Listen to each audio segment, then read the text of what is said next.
Episode 18, Trick or Treat.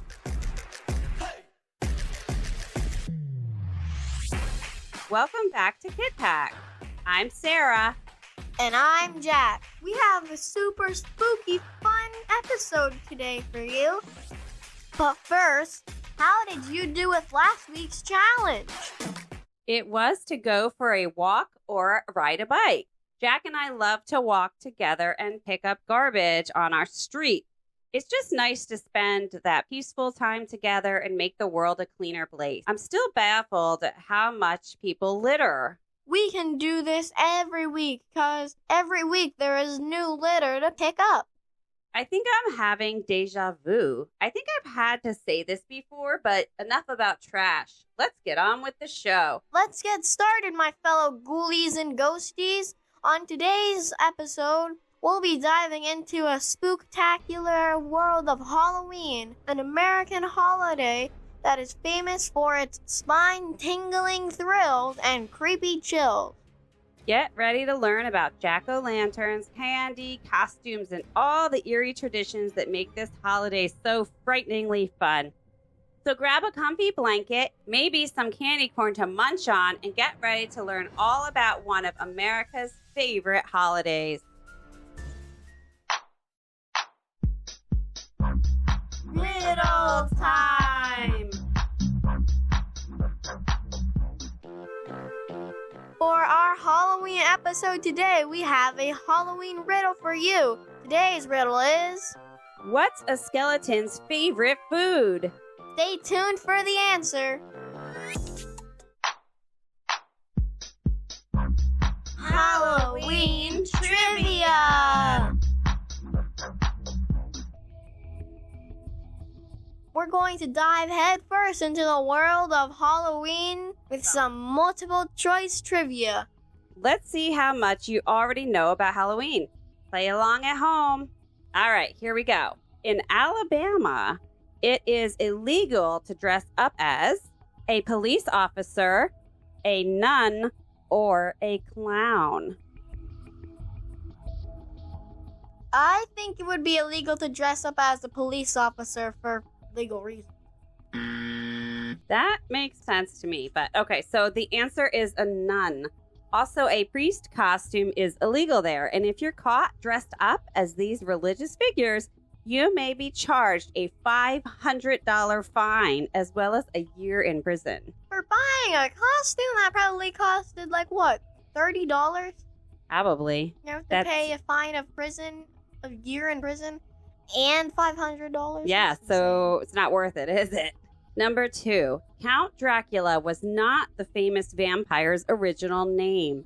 In Bram Stoker's original manuscript of the novel, his original name was Count Wimpy, Count Vampire, or Count Toothy. I think it would be Count Toothy. The answer is Count Vampire. His friend read the script and suggested he change it to Dracula as the name may sound more intriguing. And he took his friend's advice. Good call, huh? Uh-huh. Vampire. Who would name it Vampire? That just doesn't even make sense. Bram Stoker did. It rhymes with vampire. Did you notice that? Yeah. I don't know. Number 3. In Belleville, Missouri, you cannot trick or treat for Halloween candy if you're over the age of 13, 15, or 16. 16. Nope. In this town, children over the age of 13 can no longer go out to trick or treat during Halloween. This law enforces the idea that this activity is done by children only. And apparently in Missouri, you're only a child under the age of 13. I find that a little sad. Yeah, that's kind of weird to consider. I've seen some older kids trick-or-treating, and in my opinion, as long as they're dressed up, I'm okay with it. But if you're out there with no costume, then that's just silly. I wouldn't give candy if I was older. I wouldn't give candy to like a 40-year-old or like a 30-year-old. Well, yeah, but like 16, and that's okay. But not in Missouri. Okay. Number 4. In some American cities, Halloween was originally referred to as Brussels sprouts night, cabbage night, or celery night. What vegetable? Well, I'll tell you in a moment. So figure out which one it was. Brussels sprout night? The answer is cabbage night. The name cabbage night comes from the typical use of rotten cabbages for Halloween pranks. In some cities, people also gather leftover cabbages in a pile on a field and light it on fire. I've never heard about that. I've heard of TPing somebody's house, but I've never heard of throwing rotten cabbages. Since when? So 1977 to 1978, it was known as Cabbage Night. Ew. Number 5. On average, kids who trick or treat will bring home a bag of candy worth 1,000 calories, 5,000 calories, or 11,000 calories. I would say 11,000 calories. Yep, the answer is 11,000 calories. Here are the most common candies you can expect to receive on Halloween. Skittles, M&Ms, Twix, mini Hershey bars, Snickers, Starburst, Reese's, Jolly Ranchers, Sour Patch Kids, and Tootsie Pops. I feel like for around where we live, I feel like that doesn't make that as much sense for us. Because normally I only get 4 Reese's peanut butter cups and that type of stuff. And one Jolly Rancher if I'm lucky. Number 6. Candy corn was not the original name it was given. It was originally named Chicken Feed, Corn Bites, or Fall Candy. Chicken feed. Yeah, candy corn was originally called Chicken Feed and marketed to farm animals when it was invented in 1888. The marketing strategy was not successful, and the candy became popular among humans for its sweet and inexpensive nature. They later produced the candy under the name candy corn, and it became a beloved Halloween treat. Number 7. In 2004, the mayor of Los Angeles, California, created a law that said you cannot use this on Halloween night. Is it air horns, silly string, or costumes that cover your face? Silly string. That's right. If you have never seen or heard of it before, silly string is a type of foam spray that comes out of a can. When you spray it, it shoots out a long string of colorful foam, and it can be really fun at parties, but it is difficult to clean up. So if you're caught using silly string or selling it on Halloween, you will get a $1,000 fine and 6 months of mandatory jail time. Pretty strict, huh? What? Where is this again? This is in Los Angeles, California.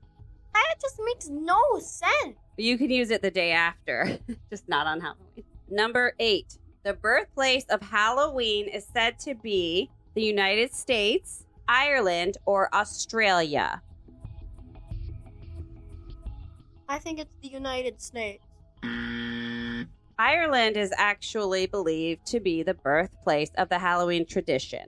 Halloween is said to have come from the ancient Celts who lived over 2,000 years ago. The land Celtics used to occupy now consists of Ireland and the United Kingdom. Number 9. China holds Halloween festivals by lighting lanterns. The lanterns are shaped like dragons, owls, or scarecrows. Owls. The answer is they are shaped like dragons. The lanterns signify the people's wish for a bright future, and many of these lanterns also come decorated in red and gold, each representing happiness and wealth. Number 10. Which holiday generates more sales for candy, Valentine's Day or Halloween? It has to be Halloween, right? Yeah, it is. The answer is Halloween, and more than twice as much chocolate is sold on Halloween, averaging about 90 million pounds during the week of October 31st alone. In total, about $2.6 billion is spent on Halloween candy each year, according to one report. How much did you already know about Halloween? I discovered many intriguing facts and personally found it fascinating to learn all this new information. I hope you feel the same way too.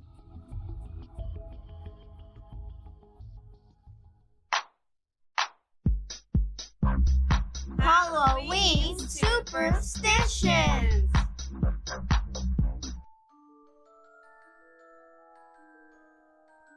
Have you ever heard of a superstition?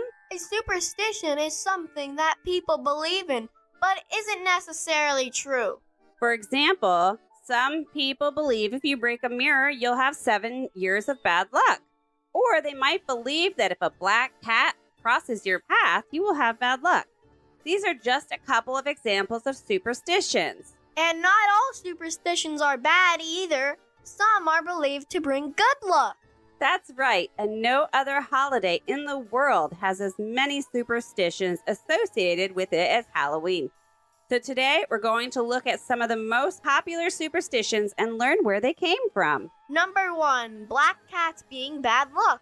So specifically, this superstition states that if a black cat crosses your path, it's bad luck. This has existed for centuries and is believed to originate in medieval Europe. In some cultures, black cats are considered a symbol of good luck and fortune, while in others they're associated with witches and dark magic. And during the Middle Ages, black cats were viewed as a companion to witches, prompting the belief that they were evil and could cast spells. Unfortunately, this superstition still exists today, causing some shelters to have difficulty finding homes for black cats around Halloween. And this one makes me sad. Number 2, full moon turns people into werewolves. So we talked a few episodes ago about mythical creatures, and of course werewolves are made up. But there was a superstition surrounding the moon and werewolves. It was believed if someone had the werewolf curse, according to mythology, it would take the radiance of a full moon to trigger the transformation into a werewolf. Number 3, holding your breath when you drive past cemetery. Some people believe that when you drive past a cemetery, if you breathe in, this could bring bad luck or other bad things to you. So some people hold their breath when they drive past the cemetery to protect themselves. This is just a silly belief, and there's no proof that this is real. Number 4, Friday the 13th is an unlucky day. Just the other day, I mentioned to someone I would be flying the second week of October, and they said to me, "Oh, I hope it's not on the 13th. It actually is. I'll be flying on the 13th. So lucky for me, I don't believe in this superstition. But Friday the 13th is a superstition because many people believe that if the 13th day of the month falls on a Friday, it makes it an unlucky day. The number 13 is associated with bad luck in Western cultures, and people still enjoy making superstitions about this day, and it's become a bit of a cultural phenomenon. Number 5, if a bat bites me, I will turn into a vampire. Again, a vampire is another mythical creature. Bats are not dangerous to humans, and they seldom bite us, and if they do, you won't turn into a vampire. They are peaceful creatures that are more scared of humans than we are of them. The only time they come in contact with humans is when they're in search of food or an exit route. Although a bat bite won't turn you into a vampire, it could spread some viruses, so it's best to stay away and avoid handling them unless you're a professional. Number 6, spiders bring good luck. There's a lot of superstitions about spiders, but here's one I liked.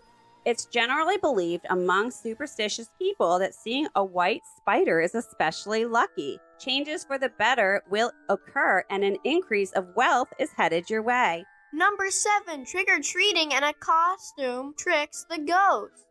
The origin of dressing up for trick-or-treat started to trick the spirits into believing we were one of them, and basically, they wouldn't mess with us. Number 8, knocking on wood.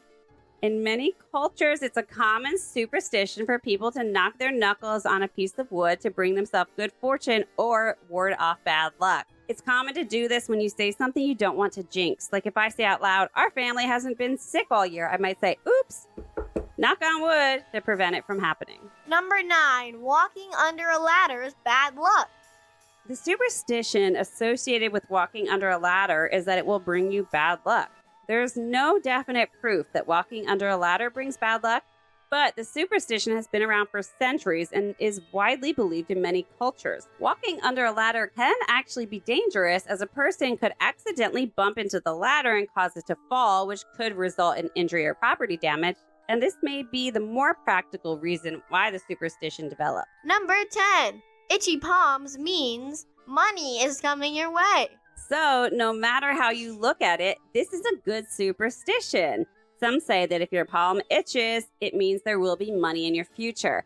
When your left hand itches, it's said to be a sign that money will be coming your way, and an itchy right hand means money will be flowing out of your pocket. Number 11. Lucky pennies will bring good luck. Some believe that any found penny will bring good luck, while others believe that only a penny lying face up should be picked up. The latter thought stems from an ancient belief that there's a battle between good and evil. Number 12. Fingers crossed anchors a wish to come true. Crossing your fingers is often used as a way to express hope or good luck. The superstition is especially popular among children, who may cross their fingers while making a wish or hoping for something to come true. I bet you've all done this at some time in your life. Did you realize it was a superstition? Yeah. Number 11. Breaking a mirror brings 7 years of bad luck.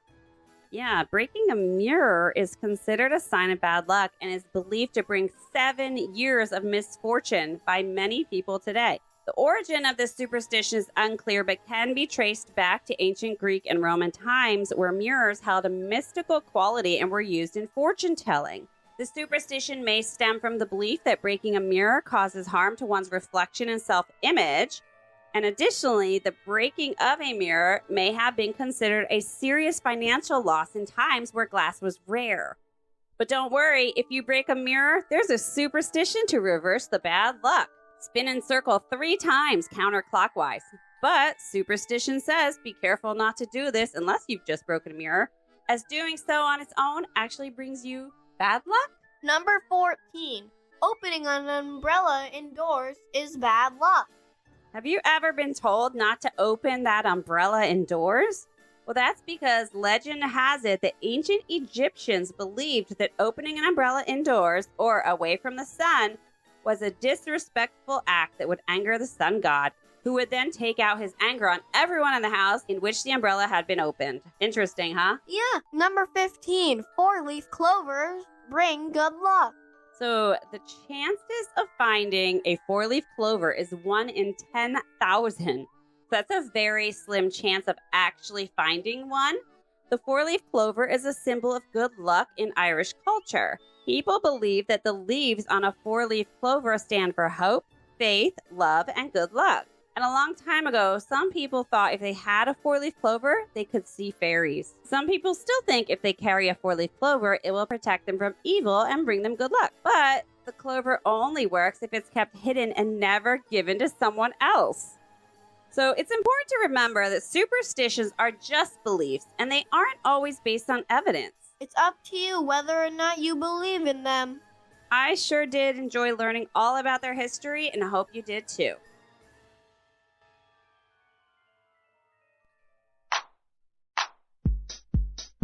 Advice from Halloween.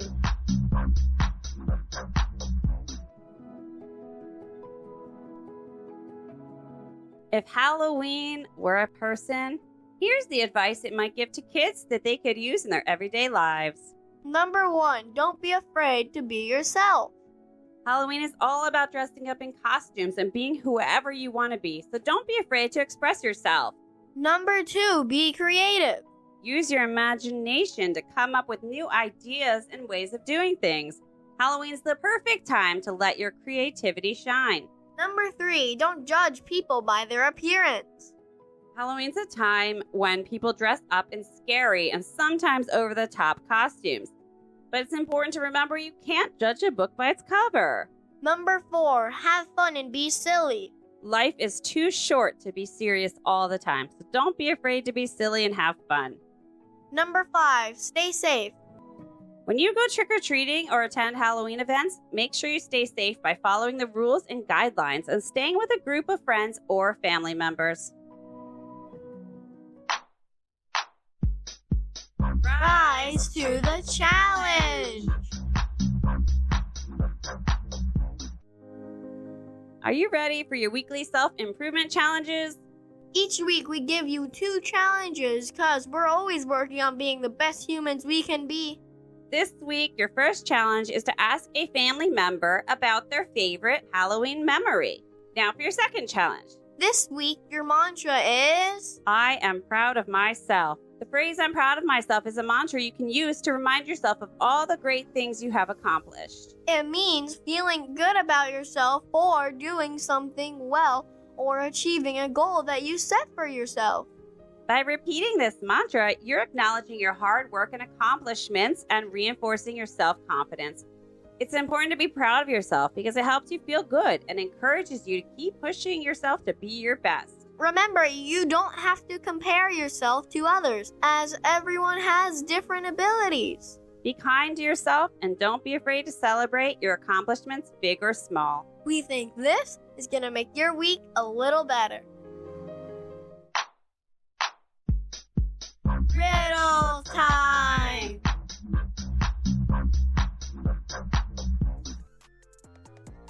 Did you guess the answer to today's riddle? Let's find out. Today's riddle was... What's a skeleton's favorite food? Spare ribs!